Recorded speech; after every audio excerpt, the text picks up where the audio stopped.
2022년 10월 20일 목요일 마가복음 9장 14절에서 29절. 예수님과 세 제자들이 나머지 다른 제자들에게 돌아왔을 때 이들은 많은 사람들에게 둘러싸여 몇몇 율법학자들과 논쟁을 벌이고 있었습니다. 모여있던 모든 사람들이 예수님을 보자 놀라워하며 예수님께 인사하러 달려왔습니다. 예수님께서 물으셨습니다. 율법학자들과 무엇 때문에 논쟁하고 있었느냐? 무리 중에 한 사람이 대답했습니다. 선생님, 더러운 귀신이 들려서 말을 못하는 제 아들을 데리고 왔습니다. 그 귀신이 아들을 사로잡으면 아이가 땅에 넘어집니다. 그러면 입에 거품을 물고 이를 갈면서 몸이 뻣뻣해집니다. 제가 제자들에게 귀신을 쫓아달라고 했는데 하지 못하였습니다. 예수님께서 대답하셨습니다. 이 믿음 없는 세대여, 내가 얼마나 너희와 함께 있어야 하느냐? 내가 너희를 얼마나 더 두고 보아야 하느냐? 그를 내게로 데리고 와라. 제자들이 소년을 예수님께 데리고 왔습니다. 악한 귀신이 예수님을 보자마자 소년에게 경련을 일으켰습니다.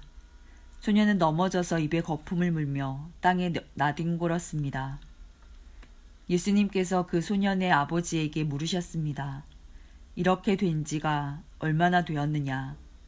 어려서부터입니다. 귀신이 자주 아이를 죽이려고 불속이나 물속에 내던지기도 하였습니다. 할 수만 있다면 불쌍히 여기시고 도와주십시오. 예수님께서 그에게 말씀하셨습니다. 할 수만 있다면이 무슨 말이냐? 믿는 사람에게는 모든 것이 가능하다. 모든 것이 가능하다. 소년의 아버지가 즉시 소리쳤습니다. 제가 믿습니다. 제 믿음 없는 것을 도와주십시오. 예수님께서 많은 사람들이 달려와 모여드는 것을 보시고 더러운 귀신을 꾸짖으셨습니다. 이 듣지 못하고 말 못하게 하는 귀신아, 내가 너에게 명령한다. 소년에게서 나와 다시는 들어가지 마라. 더러운 귀신은 소리를 지르고 소년에게 경련을 일으키게 하고 나갔습니다. 소년은 마치 시체처럼 되었습니다.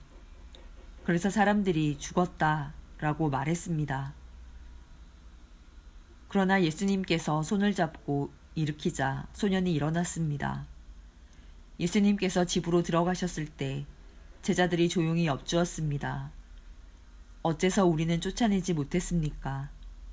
예수님께서는 이런 종류의 귀신은 오직 기도로만 쫓아낼 수 있다고 대답하셨습니다.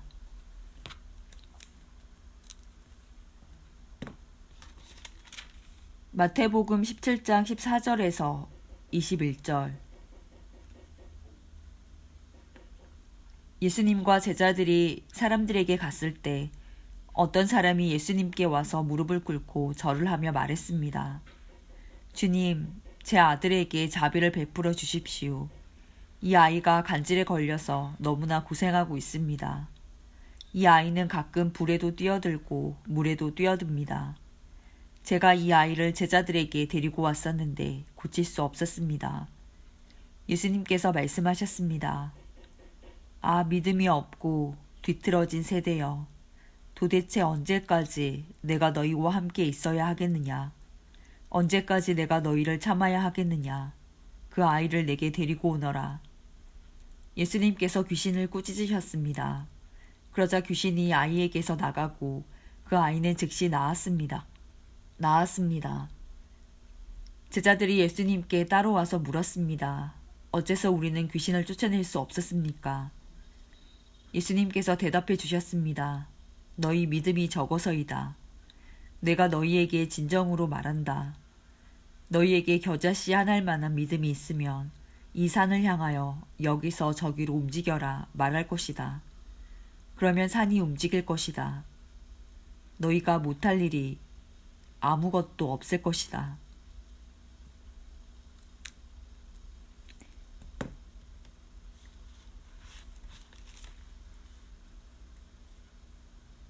누가복음 9장 37절에서 43절. 다음 날 산에서 내려왔을 때 많은 사람들이 예수님을 맞이했습니다. 그 사람들 중에 한 사람이 예수님께 외쳤습니다. 선생님, 제 아들의 병을 고쳐주십시오. 하나뿐인 아들입니다. 악한 영이 아이를 사로잡으면 갑자기 아이가 소리를 지릅니다. 또 아이에게 경련을 일으켜 입에 거품을 물게 합니다. 그리고 아이에게 상처를 입히며 여관에서 떠나려고 하지 않습니다. 제가 선생님의 제자들에게 쫓아달라고 간청하였지만 그들은 할 수 없었습니다. 예수님께서 대답하셨습니다. 아, 믿음이 없고 비뚤어진 세대여. 내가 얼마나 오랫동안 너희와 함께 있으면서 참아야 하겠느냐. 내 아들을 이리 데리고 오너라. 소년이 올 때 마귀가 그를 넘어뜨려 경련을 일으키게 하였습니다. 예수님께서 더러운 영을 꾸짖으시고 소년을 고쳐주셨습니다. 그리고 그 아버지에게 돌려보냈습니다. 사람들은 모두 하나님의 위대하심에 놀랐습니다. 사람들이 모두 예수님이 하신 일을 보고 놀라고 있을 때 예수님께서 제자들에게 말씀하셨습니다.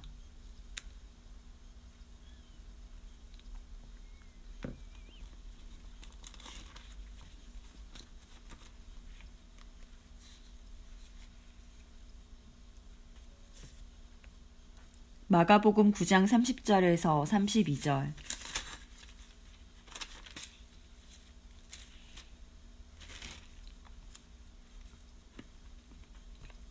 예수님과 제자들이 그곳을 떠나 갈릴리를 지나가셨습니다. 예수님께서는 이것을 알리기를 꺼려하셨습니다. 예수님께서 제자들을 가르치셨습니다. 인자가 사람들의 손에 넘겨질 것이고 그들은 인자를 죽일 것이다. 그러나 죽은 지 3일 뒤에 다시 살아날 것이다. 그러나 제자들은 이 말씀을 이해하지 못했습니다. 그리고 예수님께 묻기를 두려워했습니다.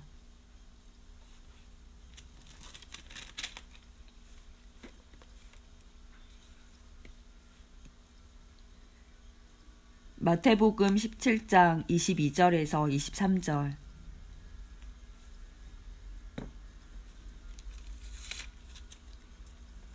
제자들이 갈릴리에 모여 있었을 때 예수님께서 그들에게 말씀하셨습니다. 인자가 사람들의 손에 넘겨질 것이다. 사람들은 그를 죽일 것이다. 그러나 3일째 되는 날에 다시 살아날 것이다. 그러자 제자들은 몹시 슬퍼하였습니다.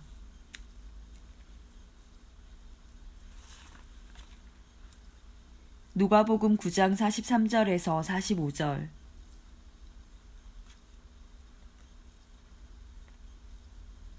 사람들은 모두 하나님의 위대하심에 놀랐습니다. 사람들이 모두 예수님이 하신 일을 보고 놀라고 있을 때 예수님께서 제자들에게 말씀하셨습니다. 너희는 이 말을 귀담아 들어라. 인자가 사람들의 손에 넘겨질 것이다. 그러나 제자들은 이러한 예수님의 말씀을 이해하지 못하였습니다. 제자들이 이해하지 못하도록 그 뜻이 감추어져 있었습니다. 또한 제자들은 이 말씀에 대해 예수님께 묻기를 두려워하였습니다.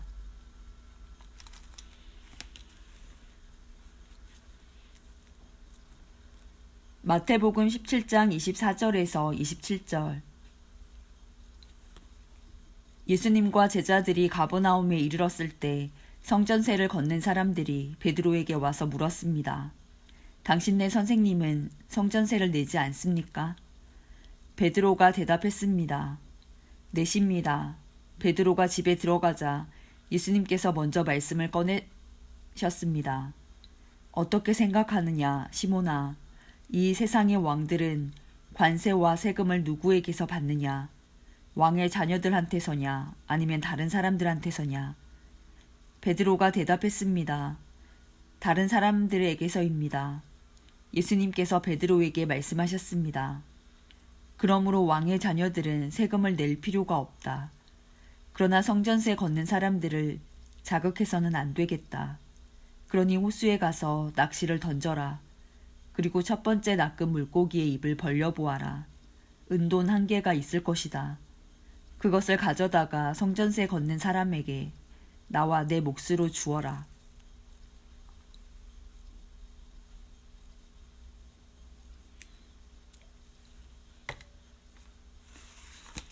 마가복음 9장 33절에서 37절.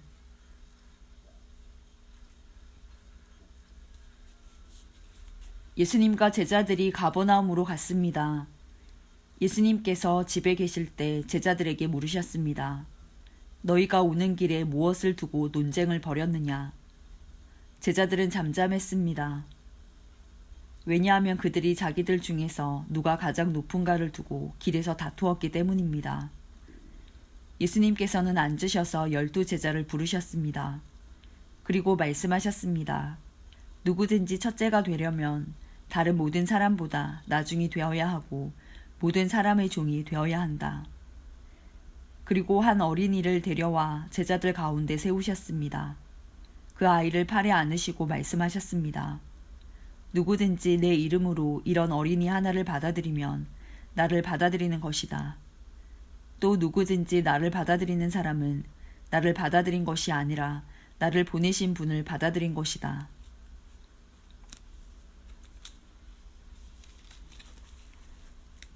마태복음 18장 1절에서 5절.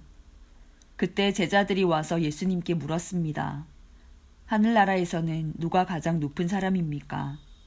예수님께서 한 어린아이를 부르시더니 제자들 앞에 세워놓으셨습니다.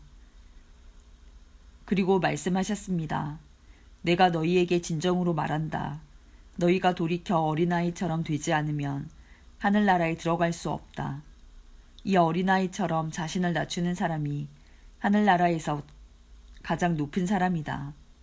누구든지 내 이름으로 이와 같은 어린아이를 환영하는 사람은 나를 환영하는 것이다.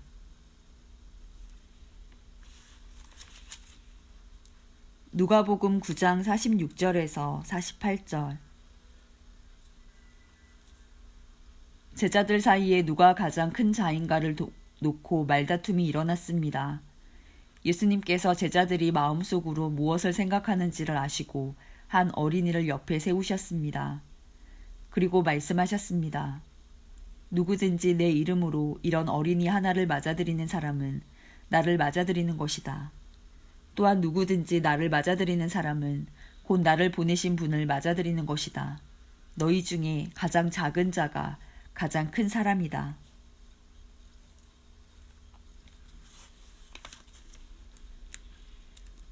마가복음 9장 38절에서 41절. 요한이 예수님께 말했습니다. 선생님, 선생님의 이름으로 귀신을 내쫓는 사람을 보고 하지 못하게 하였습니다. 그것은 그 사람은 우리를 따르지 않는 사람이기 때문입니다. 예수님께서 말씀하셨습니다. 그를 막지 마라. 내 이름으로 기적을 행하고 곧바로 나에 대해서 나쁜 말을 하는 사람은 없다. 우리에게 반대하지 않는 사람은 우리 편이다. 내가 너희에게 진정으로 말한다. 누구든지 너희가 그리스도의 사람이기 때문에 마실 물 한 잔을 건네주는 사람은 결코 상을 잃지 않을 것이다. 누가복음 9장 49절에서 50절. 요한이 대답했습니다. 선생님, 어떤 사람이 선생님의 이름으로 마귀를 내쫓는 것을 보았는데 그 사람이 우리와 함께 다니지 않으므로 그렇게 못하게 막았습니다. 예수님께서 요한에게 그를 막지 마라. 너희를 반대하지 않는 사람은 너희를 이롭게 하는 사람이다. 라고 말씀하셨습니다. 마가복음 9장 42절에서 50절. 또 나를 믿는 어린아이들 가운데 하나를 죄짓게 하는 사람은 차라리 커다란 연자맷돌을 목에 걸고 바다에 빠지는 것이 더 낫다. 만일 내 손이 죄짓게 한다면 그것을 잘라버려라. 두 손을 가지고 지옥에 꺼지지 않는 불 속으로 던져지는 것보다 장애인으로 영원한 생명을 누리는 곳에 들어가는 것이 훨씬 낫다. 만일 내 발이 죄짓게 한다면 그것을 잘라버려라. 두 발을 가지고 지옥에 던져지는 것보다 저는 발로 하늘나라에 들어가는 것이 더 낫다. 만일 내 눈이 죄짓게 한다면 그것을 뽑아버려라. 두 눈을 가지고 지옥에 던져지는 것보다 한 눈만 가지고 하나님 나라에 들어가는 것이 더 낫다. 지옥에서는 벌레도 죽지 않으며 불이 꺼지지도 않는다. 모든 사람이 소금 절이듯 불로 절여질 것이다. 소금은 좋은 것이다. 그러나 만일 소금이 짠맛을 잃으면 무엇으로 다시 짜게 하겠느냐. 서로가 소금을 지니고 화목하게 지내라.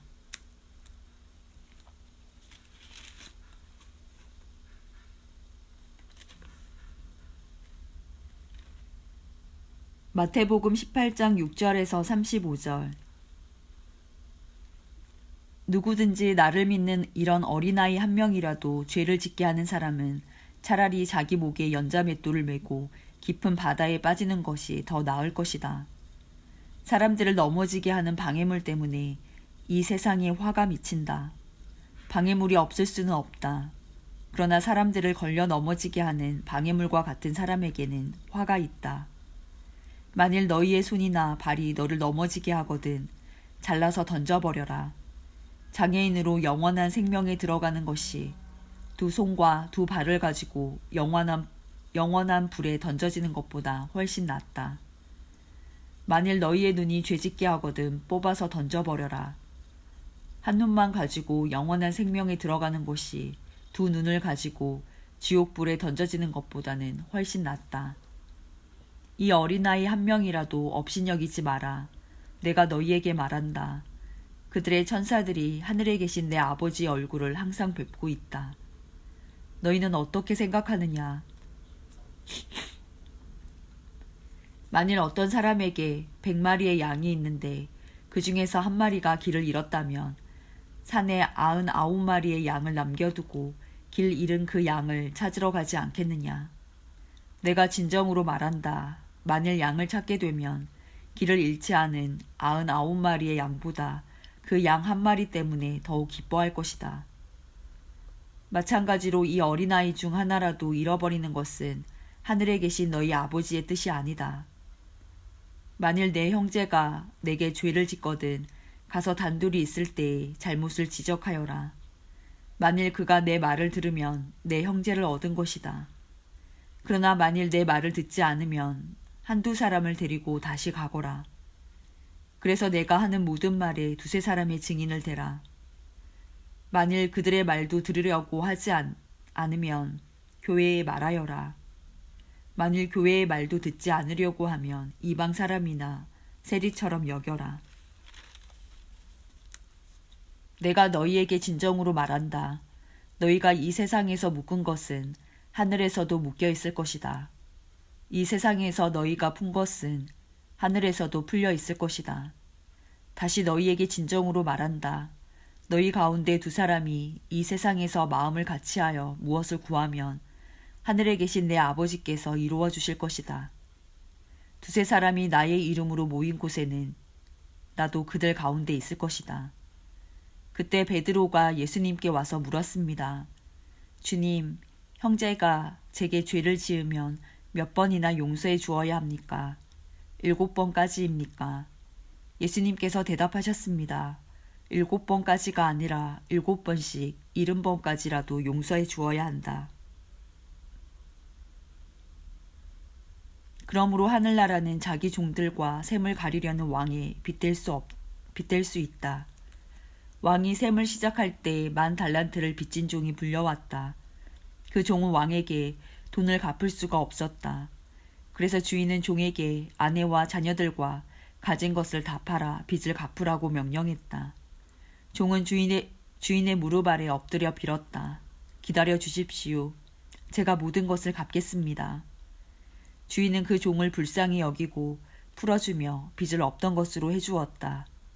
그런데 그 종이 나가서 자기에게 100데나리온을 빚진 동료를 만났다. 그는 동료의 멱살을 잡고 말했다. 나에게 빌린 돈을 어서 갚아라. 동료는 그 종의 무릎 아래 엎드려 빌었다. 기다려주게. 내가 모든 것을 갚겠네. 그러나 그 종은 들어주지 않았다. 가서 동료를 감옥에 넣고 자기에게 빚진 것을 다 갚을 때까지 갇혀있게 하였다. 다른 동료들이 이 광경을 보고 매우 딱하게 여겨 주인에게 가서 일어난 일을 자세히 말씀드렸다. 그러자 주인이 그 종을 불러 말했다. 이 악한 종아, 내가 나에게 빌기에 내가 내 모든 모든 빚을 없던 것으로 해주었다. 내가 내게 자비를 베풀었던 것처럼 너도 내 동료에게 자비를 베풀어야 하지 않느냐. 그 주인은 매우 화가 나서 그 종을 감옥에 넣고 자기에게 빚진 것을 다 갚을 때까지 감옥에 있게 하였다. 이와 같이 너희가 형제를 마음으로부터 용서하지 않는다면 하늘에 계신 내 아버지께서도 너희에게 이같이 하실 것이다.